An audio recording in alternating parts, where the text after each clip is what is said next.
You know how we both have fur babies? Mm-hmm. Mm-hmm. And I already know what today is all about.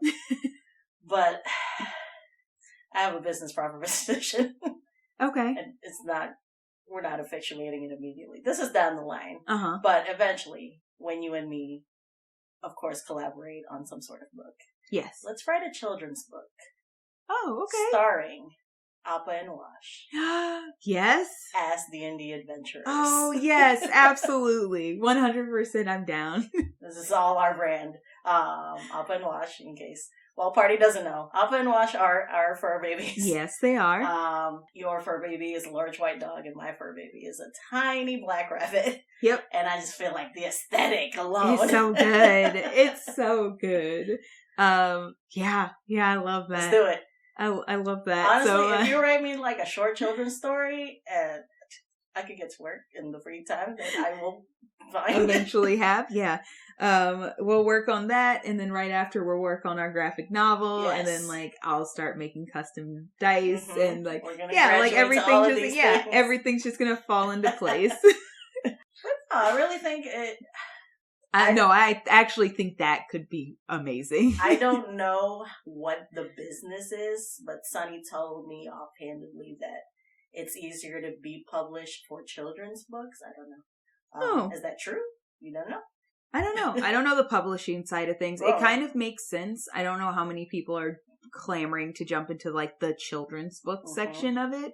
But I also assume like in general children's books a lot simpler. Yeah. You know? Yeah. And I just figure like, you could just tell some short stories with like tiny lessons you learn in D&D. Yeah. It's like, it'd be super cute. Super trust strangers. Or paladins. Yikes. Not the theme for this episode. We're not coming for paladins today. I retract. I rescind my offensive comments about paladins today. I rescind nothing in the past nor the future. But today, we're respecting the paladins. Yes, free pass. But I think it would be so cute. That would be adorable. In a tiny little leather harness. Oh my god. Especially, I literally already know what my boy is. So I will say, obviously, your boy named after the wonderful, great, strong, just MVP of an air bison, Appa from the great show Avatar: The Last Airbender. Mine probably not immediately noticeable. Full name Washburn, named after the epic pilot played by the one and only Alan Tudyk in Firefly. Peak, just as sweet and lovable. Yeah, I thought that was perfect. But like, no, that's a great. I love that business proposition. Give me a children's story, and we'll work on it. All right, yeah, let's go. I'm not writing it. You do. No, no, that's fair. I get that. That's my job. I get that. Yes. That's really all I had. No, sweet. Hard questions about cool. About anything. Plants, life, plants, domain. Apparently, super easy question. I mean.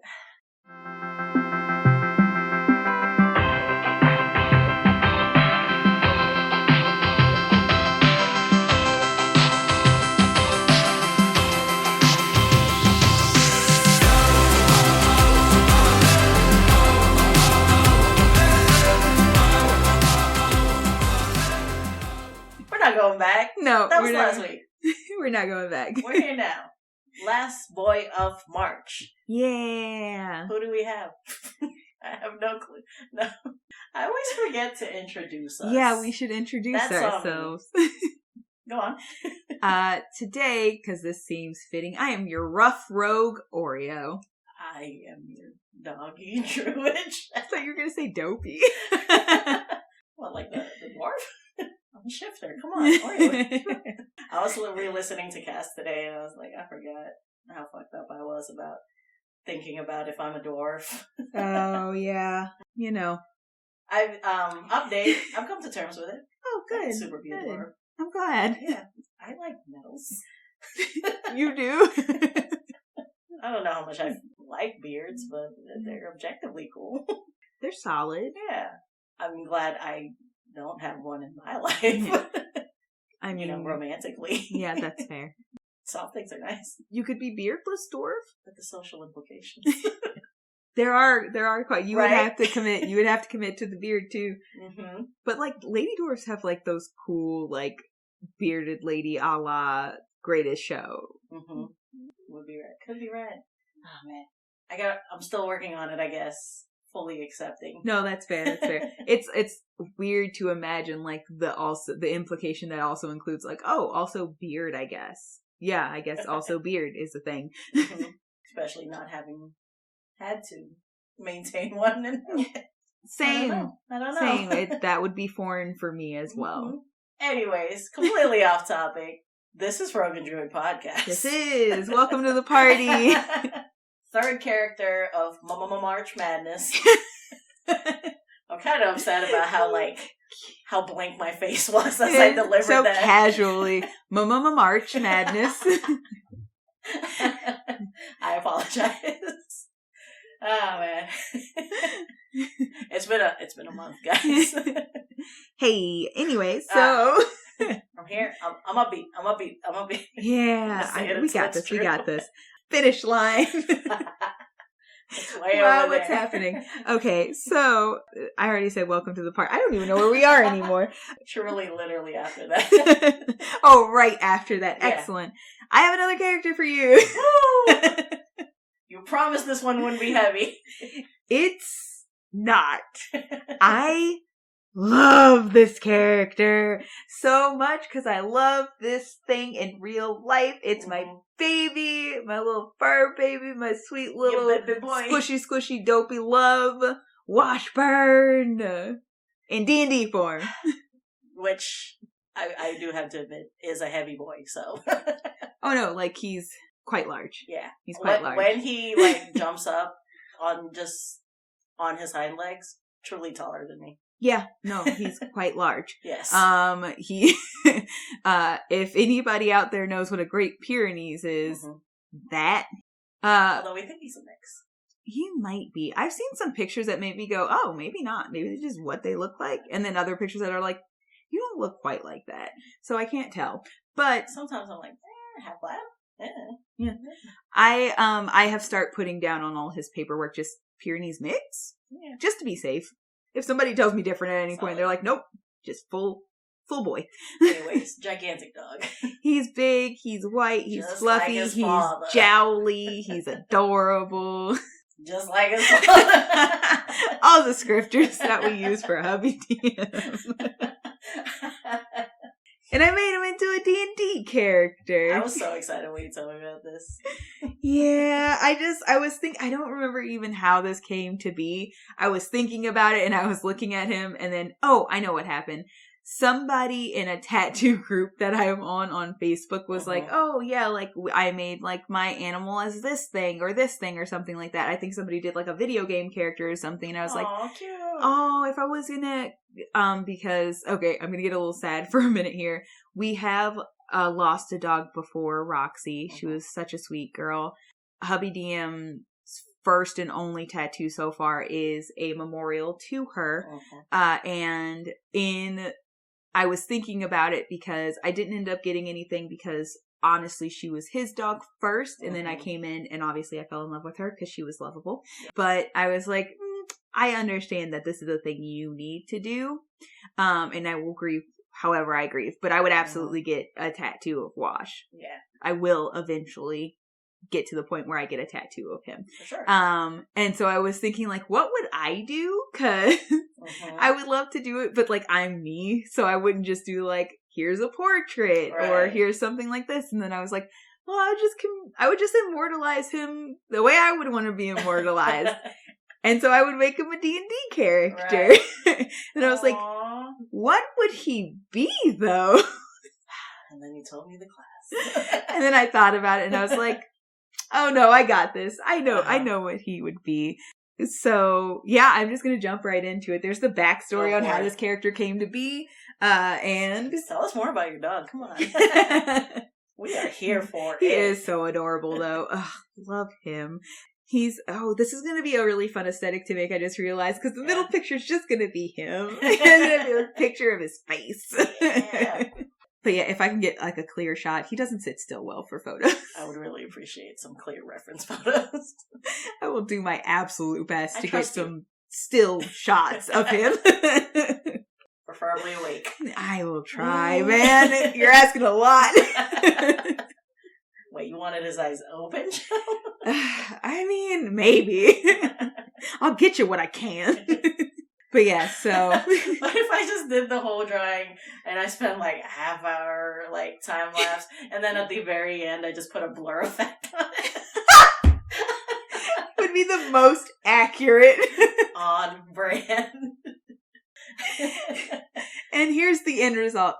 Now it looks like him. Anyways. I should jump into this now. Okay, so, because I was just gonna I super forgot other people don't know what he looks like. Right. So I should also tell people that. But anyway, so I named the character, no last name, just Wash. Yes. He is an Oath of the Crown Paladin, which is why we are not hating on Paladins. Not today. You love my dog. I do love your dog. And you know deep down in your heart that dog is a Paladin. I admit to nothing. Out loud. I will say I did flip-flop between Oath of the Ancients and Oath of the Crown, right. But then I realized, solidly it's big dog energy and also big Wash in general energy to be I'm loyal to my people. Right. So Oath of the Crown. Yeah. So that's how I ended up picking his subclass. And then honestly so the funny thing is, breed wise and based on how he acts as a pet, he is very protective, which is how I got to Paladin in the first place. Right. So Great Pyrenees are very funny because they're just big herd protector dogs. That's a very clear distinction because you get dogs that an Australian Shepherd and stuff they're herder dogs, like a German Shepherd. They actually make active efforts to make sure the sheep are going where they're supposed to go and stuff like that. No, a Great Pyrenees is not one of those. They lay in the field, and if something sketchy gets too close, they're hey, back off. I am here and I exist and I'm watching you. Yeah. And then the second the danger is done, they're cool, I'm gonna lay down again. I'm over it now. We're good, you're safe, nothing bad's happening. It's time for a nap again. Yeah, the dog fact Spidey gave me about Great Pyrenees is since they are bred to be that, because they're these huge white things that they're supposed to blend into the herd. They do. Until shit goes down. Also, this is another fact that he gave me later, which was they're so whatever that literally sheep will just walk over them, jump over them, nah. Hey. Yeah, that is Wash. And they're just hey. You good? Cool. Chill existence. And I was that makes so much sense about him. So, of course, based on all this information, so I had to give him a class that was protective, but also not smart. You sure we're not shitting on Paladins? No, because Paladins don't have any necessity to be smart. You can have a smart Paladin. They don't need to be smart. Oh, you know what? Since their spellcasting is charisma, it's you could easily himbo into a Paladin. He is, I literally made you a himbo. I made you an absolute himbo. I neg 2 to intelligence, beef up that charisma like nobody's business. Because, the thing is, my boy is strong. My boy is sweet. He's so charismatic. He is sturdy. He is a sturdy boy. Yes. Dumb as a box of rocks. The best dumb boy you could ever meet. An absolute himbo. An absolute himbo. So I'm the 3 you absolutely need to work on, dump literally the other 3 any way you want, as long as intelligence is the absolute lowest. But you have to make sure he's strong. Yes. His con is good, and he's charismatic as hell. Those are the 3. Honestly, having met him, I wouldn't also be surprised. I would not be surprised at a neg on Dex. I didn't give him an egg, but it's not high. When I say I was because I've seen him be able to handle things. His big problem is he doesn't let us cut the fur in between his little toe beans. Yeah. And so, like, he slips all over the wood floor. Like, just all over it. Because, like, in the grass, clean. Very grounded. Very clean. Hard cuts all over the place.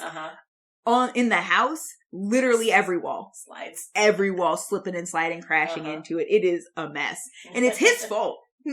Because he won't sit still for these things. But, like, I couldn't give you a high deck. I could not do that. I'm sorry. Valid. And then also, you know, like, I'm not saying he's, like, bad at wisdom, but, like, he's not always wise. So I also was like, like, maybe a 1, maybe a 0. Yeah. Because I think, in my experience, he's pretty naive when it comes to, like, interacting with a new dog. Yes. Yeah. It's like it's a slight fear where he's like, I'm only used to smaller than me dogs. Hi. I don't know how we play. I don't know what you want. I don't know if we're playing the chase game. Like, I don't know what this is. Right. So, like, he's a little, like, socially awkward. He's great with people, but he's a little socially awkward with other dogs. And then, like I said, he's just not very smart at all. Like I said, a big himbo. We love a himbo. So, but yeah, so stat-wise, that's where he's sitting. And then I gave him, because, like, you know, paladins get, like, their big weapons and stuff. So I gave him a battle axe, because, like I said, he's quite strong. He's a sturdy boy. And then I also gave him a quarterstaff. Ooh. Yeah. And then, race-wise, because I totally forgot to tell you what race I made him. Yeah, dude. He's a Firbolg. Oh, that's fun. Yeah. I knew I had to give him, like, a hairy race. Yeah, dude. But I was like, he's not, like, a fighter inherently, so I can't give you something like, because, like, Minotaur feels like a ready to fight race. Leonin feels the same way. So, like, I was kind of going through all the, like, the furry races, and I was like, but he's got big soft boy energy. Right. So it has to be a Firbolg, because they're not trying to fight. Like, I'll defend you if I have to, but I don't want to have to fight. And it's that same energy. Makes sense. So, of course, visually, because you know what my dog looks like, it's a Firbolg with literally all white fur. But I did give him, like, a black nose.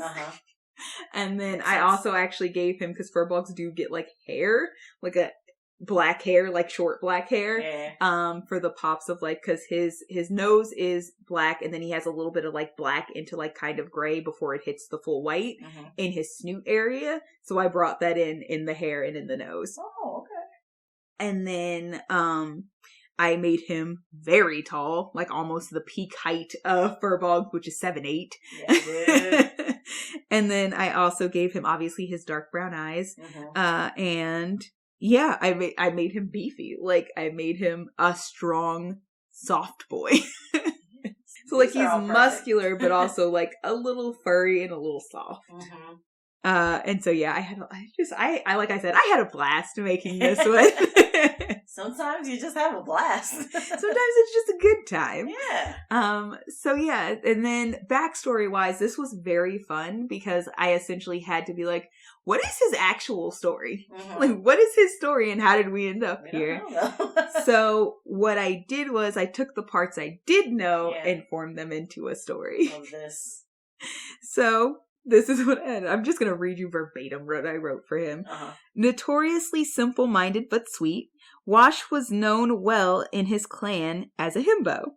A kind soul willing to do any heavy living or lifting or extra work that needed to be done around his clan. He was also quite athletic, enjoying running in the morning and long walks at night. Unfortunately, being simple made him prone to getting lost as well. Usually somebody would happen upon him as he was off course and bring him back to the tribe. One day, however, nobody caught him and Wash just kept running. Just felt like running. Yeah, he's a little Forrest Gump. After 2 hours, he realized that he was thoroughly lost and stopped to look for any familiar markers. Instead, he happened upon a sweet middle-aged halfling woman who took him in and offered him food and a bath. He began going by Wash because of a misunderstanding with the woman as she was offering him a chance to clean up. And that's also because Firbolgs don't name themselves. Right. Yeah. So, like, he was like, I understand the idea of people, not us, need to have names to give things. Mm-hmm. So when she was trying to, like, explain it like wash, and he's like, oh yes, Wash. I am Wash now. I understand. Right. You can call me Wash. That's fun. And then he spent his time from then on helping the halfling woman out around her house, carrying groceries and doing any heavy lifting that she needed done. Mm-hmm. And then essentially it's however he ends up going off from there. If he meets people who are like, hey, we need some help. And he's like, I help. Wholesome. I've already made the decision. I'm not going to ask, how do we hurt this character? I refuse. I cannot, I will not. Oh man, we love a dumb hunk. Yeah. But like a good-natured, well-meaning dumb hunk. Yeah. Like no misogyny, no racism, mm-hmm. nothing gross, no toxic masculinity. He's like, yeah, I'm strong, so I'll help. So explain to me how you got to Crown. I forgot, because you don't really know a lot about what the different oaths mean. Nope. for Paladin. So I will go back and read it to you. I truly don't know how I ended up like this. Like, in theory, Paladins are fine. But you're like, I am who I am. I don't know what to tell you. But yeah, so Oath of the Crown is sworn to the ideals of a civilization, be it the spirit of a nation, fealty to a sovereign, or service to a deity of law and rulership. So basically, it doesn't have to be an actual, just straight up king. No. So, and because I think Oath of the Crown is very easy for a dog specifically, also because it's like, technically your loyalty is to your people. His people obviously being us and like our family unit and stuff like that. His loyalty is to protecting and making sure we are safe, the family, the house. So his civilization, essentially, like his nation is us. And that's where his fealty lies. So that's kind of what I came up with, because like the reason I flip-flop between Ancients and Crown is because I was like, well, he really likes being outside. He enjoys hikes, as you know. He likes running around in the backyard. He likes going on walks. He is a very like outdoor exploratory dog. Like he enjoys that stuff. So I was thinking about that as well, but at the end of the day I was like, yeah, but he's not loyal to nature. Like he likes being around nature. He likes going out and being outside and stuff like that, but he more so also likes doing that stuff with us. Like he'll enjoy just being outside in the dirt and stuff, but like if we're outside, he's having a good day. Like it's a real good day. It's not just like a nice relaxing day. It's like, yeah, we're doing outside stuff. So, and I know like at the end of the day, it's like, he'll do dumb stuff like chase rabbits and get out of the backyard and stuff like that. But the wild rabbits in the neighborhood, not yours. But I already know, even if he got to them, like he wouldn't know what to do after. No, because like the other thing is that like I also thought like Crown is very Firbolg in the Paladin sense is very cute, because like Firbolgs are not inherently like aggressive creatures, and like he loves the chase. He has no idea what to do with the thing once he's caught it. Right. So like one of the things he loves chasing a lot is lizards, and so he'll like run them up like a fence or something like that, and they'll get away, and he's like, yeah, next time. Like, and then he'll go after her again. I have seen him catch a lizard once. He put his paw on it, and the second he realized he caught it, he literally wide-eyed, full mouth drop, looked at me like, what do I do? I was like, let it go. And he went, huh. And then it ran off, and he was like, oh, cool. Okay, I know this part. Like, he fully shut down in terror and fear and confusion. Like, he did not, like, I think a part of him was also like, oh my God, I killed it. Like, I don't know what to do. And so when I was like, just lift your paw, bud. And he was gone, and the thing like scampered off, and he was like, oh yeah, we're playing again. Like, we're good. And like, I watch him with our roommate's dog, like be like, I'm literally pretending to bite you because you like playing this like I'm tougher than you game, because it's like a Yorkie. So it's a small dog, and he'll literally just go and like no pressure, just open mouth on the Yorkie's body. Only tenting. But like nothing. And it's just like I don't have an actual aggressive bone in my body. I like chasing and I like playing, but I'm not trying to hurt anything or anyone. And if he ever like plays too hard, like stomps too hard or something, and he hears a yelp, he's like, oh shit, game's over. My bad, sir. I think that moment with the lizard also like really speaks to the neck too on intelligence. Yeah. Like, I didn't think this far ahead. I didn't think I would ever get here. But yes, that exactly. Mm-hmm. But that's also why, because it's like, it's about the nature. He enjoys the outside, but it's because he enjoys exploring, not because it's about like a reverence for outside. Right. It's like something new to do, some adventure to go on.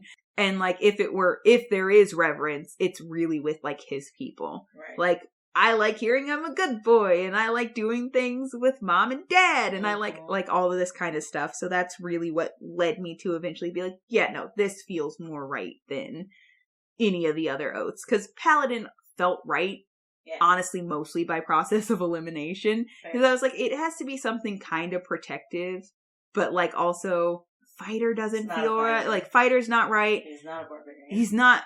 He doesn't have the healer instinct, but he is protective. So we kind of just whittled down, and it's like, yeah, I think Paladin is just the way it has to be. I gotta go back and look up what Firbolg looks like. And the halfling woman is nowhere related to you. Oh, it's not me. Mm-hmm. Is it Spidey's mom? Yeah. Okay. I figured. Yeah. That's who found him. Yep. Do you want to talk about his actual Wash's backstory?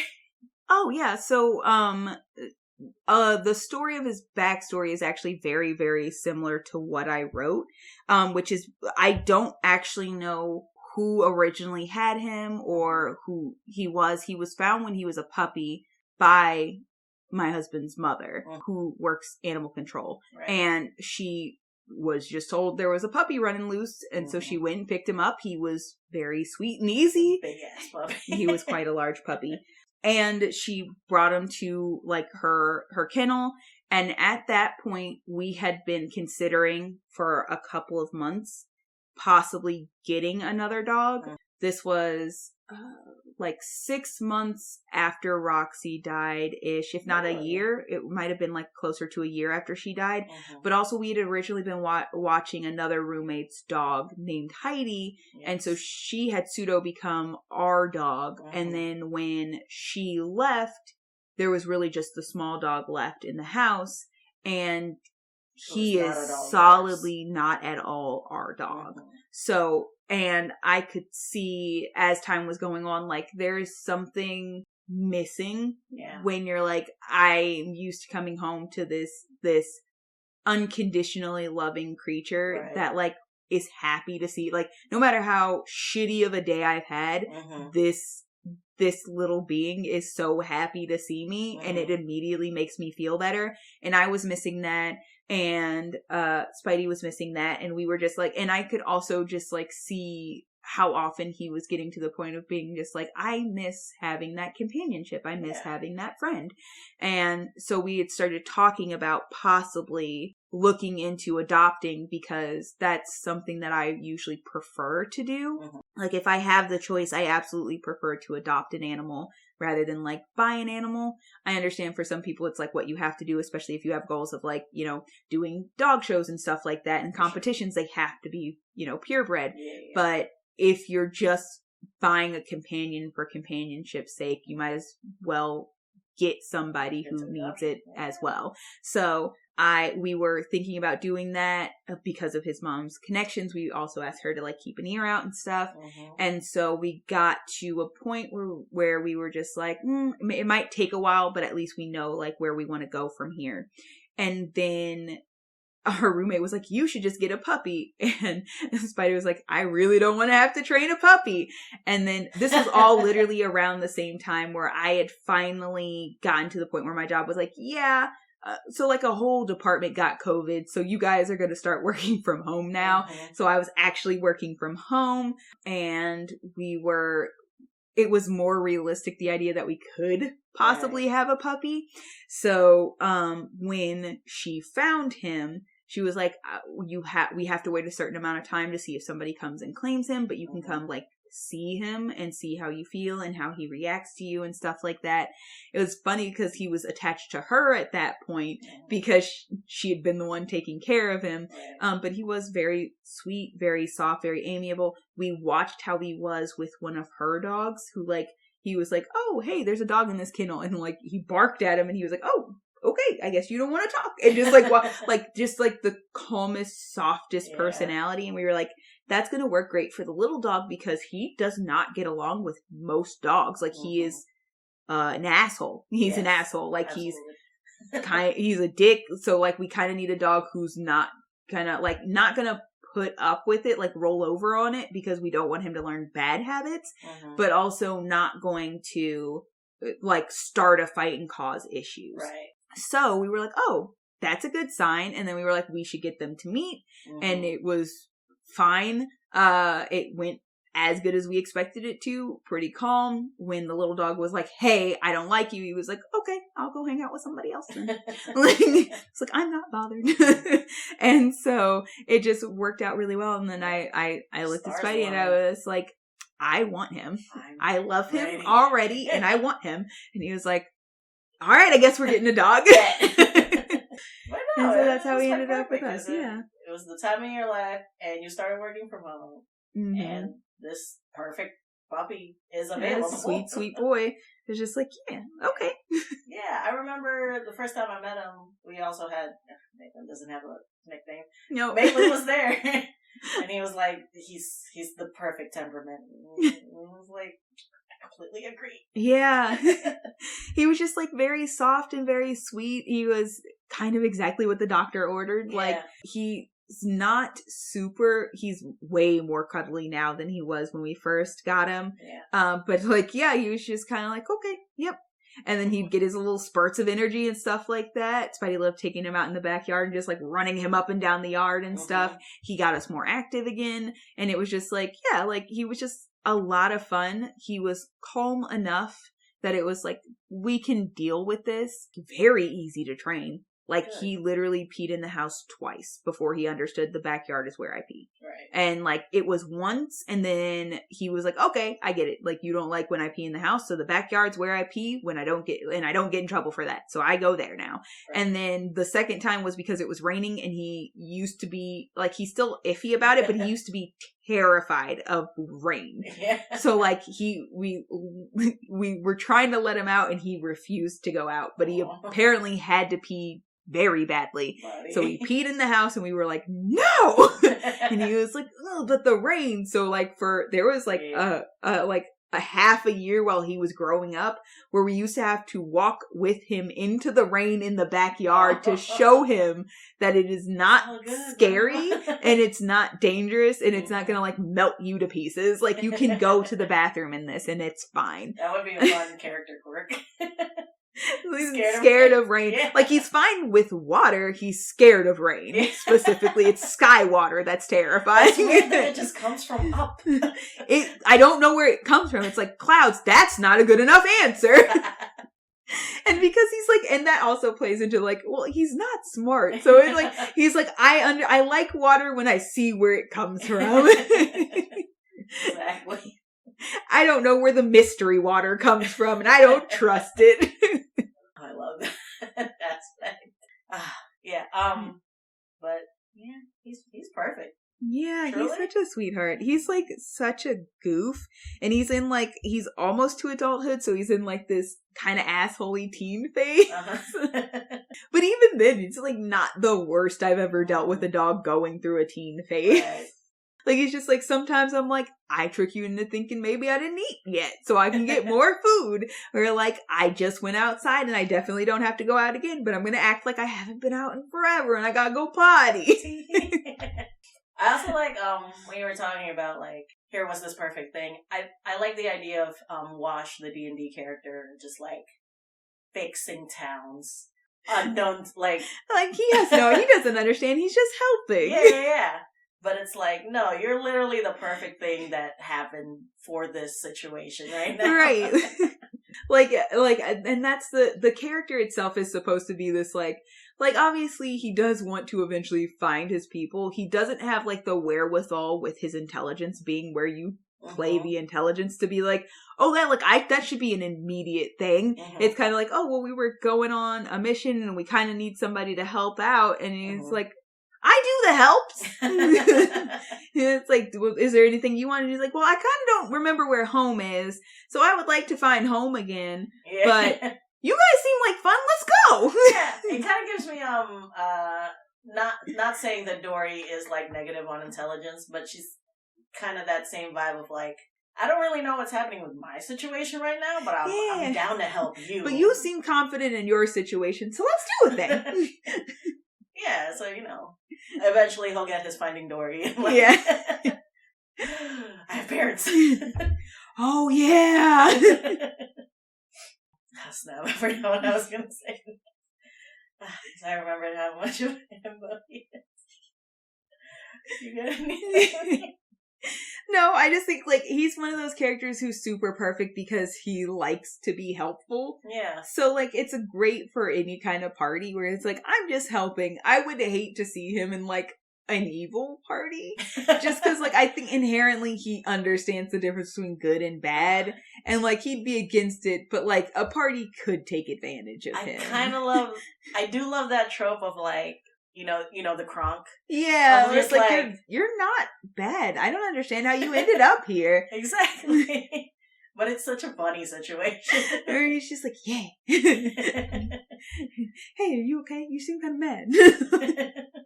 He could absolutely be somebody's Kronk. Mm-hmm. Yeah. Aww. So it would be kind of funny if it was evil campaign. If it was like an evil campaign, but like a lighthearted evil campaign. Yeah. It would be quite funny for him to just be like, couscous poison. That sounds like some shit you would do. If we were all just like, fuck yeah, we're doing an evil campaign. And you're like, I got the perfect character. The goodest boy. You just have to like explain, no, this is helping because like, I don't know, man, that seems kind of bad. No, you don't understand. This is helping. We're your friends, right? And it's like, oh, yeah, I get it now. I'm helping. The kids aren't going to starve if they're dead.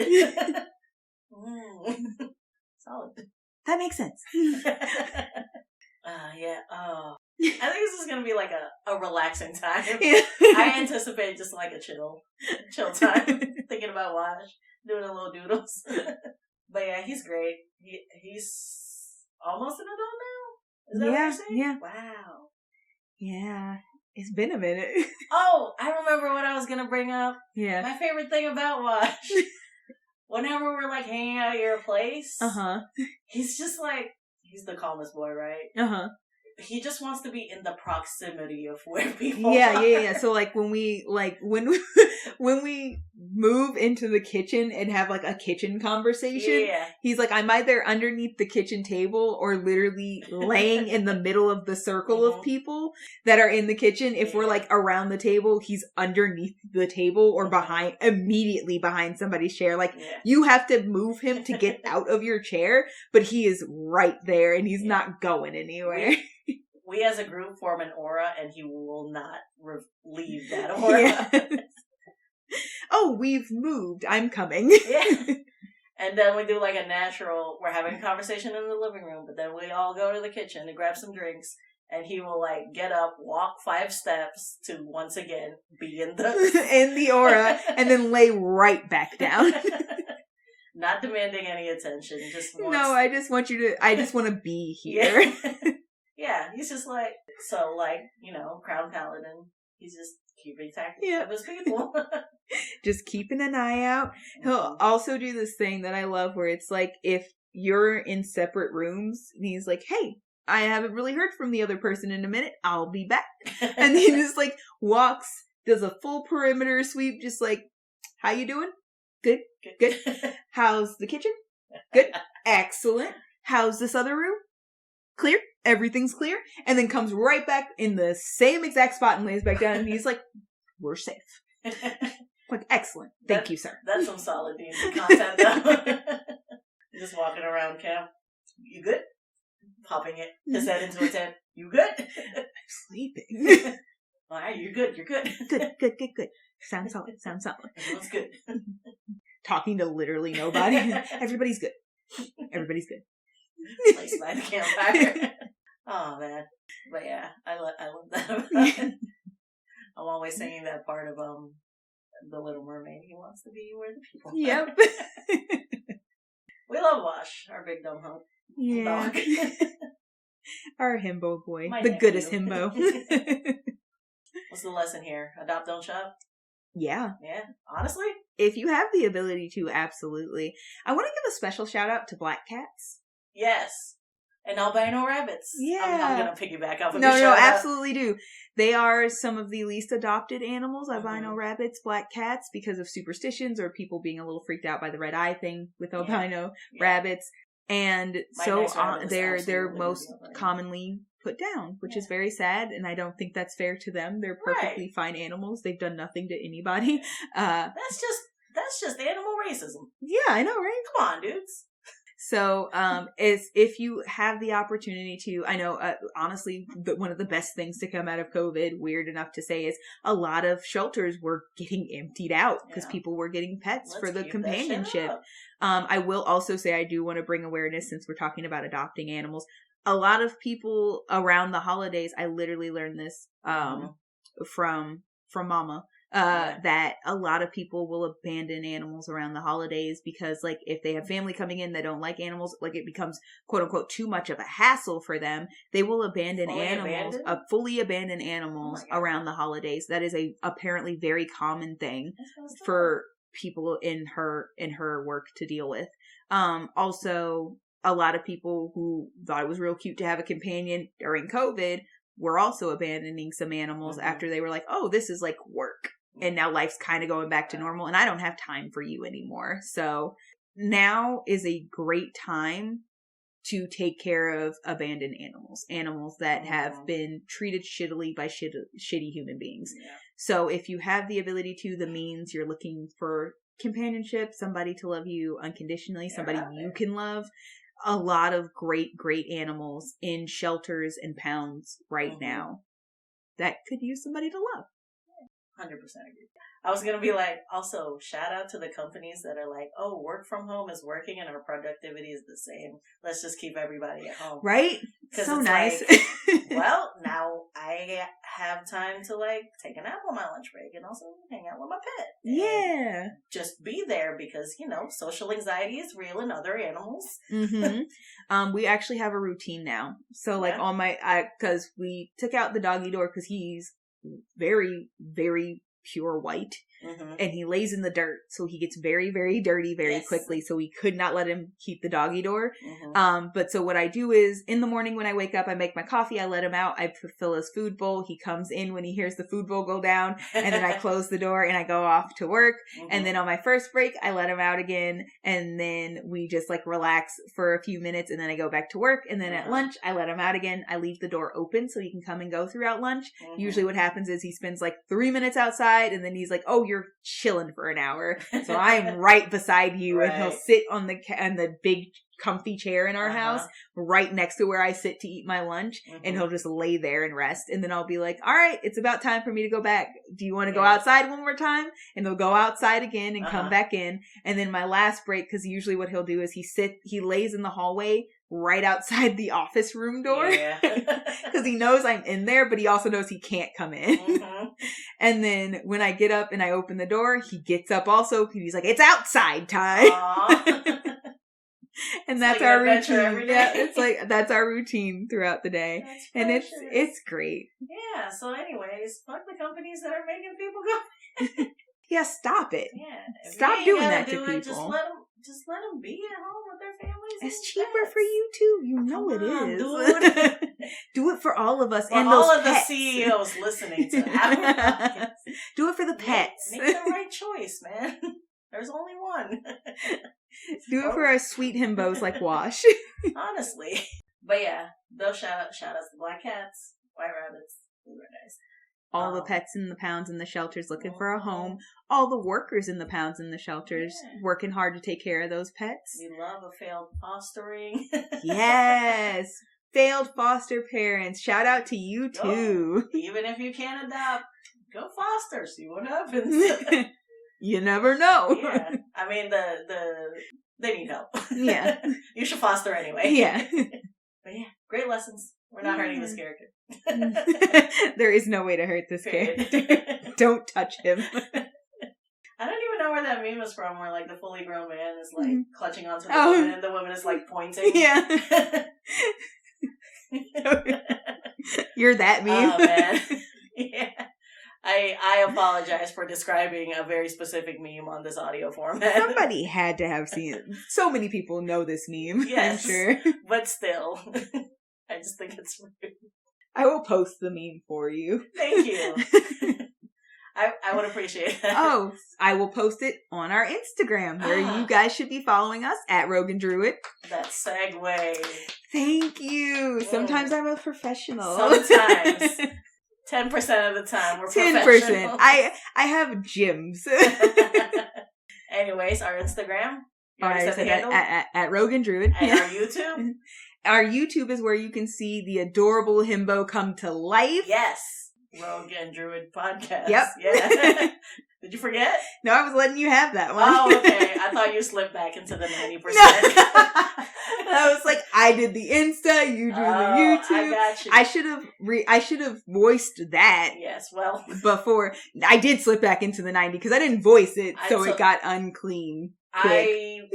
I am scared of the day we have a clean exit from this podcast. No, this is the life. Yeah. What is an episode of this podcast without us stumbling towards the end? Yeah, it's literally how we live our lives. Yes. So oh, that's not promising. I don't mean of our lives. I mean of any task we complete. Okay. Well, geez. All right. Well, you know what? Stumbling along we are. That got dark, and we're not on a dark episode. No. So Nobody's getting hurt today. We only have, you know what? I actually have 3 things I want to say. Okay. Fuck Electrum. Okay. Fuck Andy Warhol. Yeah, because we're not doing that to Paladins today. Yes. And fuck people who abandon pets. Honestly, truly, just those are trash human beings. Absolutely. Let's go out there and show somebody some love. Fuck you if you've abandoned your pet because it's inconvenient in any way in your Make life. better life choices, bro. Yeah, just get better, my dude. Just do better. It's not too late. I mean, yeah, you made a mistake and it was bad, but you can do better. You could redemption arc. That's what D&D is. You haven't stumbled to the end yet, so we gotta go. No, absolutely. I am, as always, here. Well, today I am your rough and tumble rogue, Oreo. I'm ready. I am your dainty. Did it sound dainty? No. Well, No, I am your oxymoronically dainty shell. Dainty shell. Not even a druid today. Just dainty. We are all animal lovers here. We are the boulder, and Sisyphus has once again let us go, and we are rolling downhill. And that is the end of this one. Good night, party. Bye, party.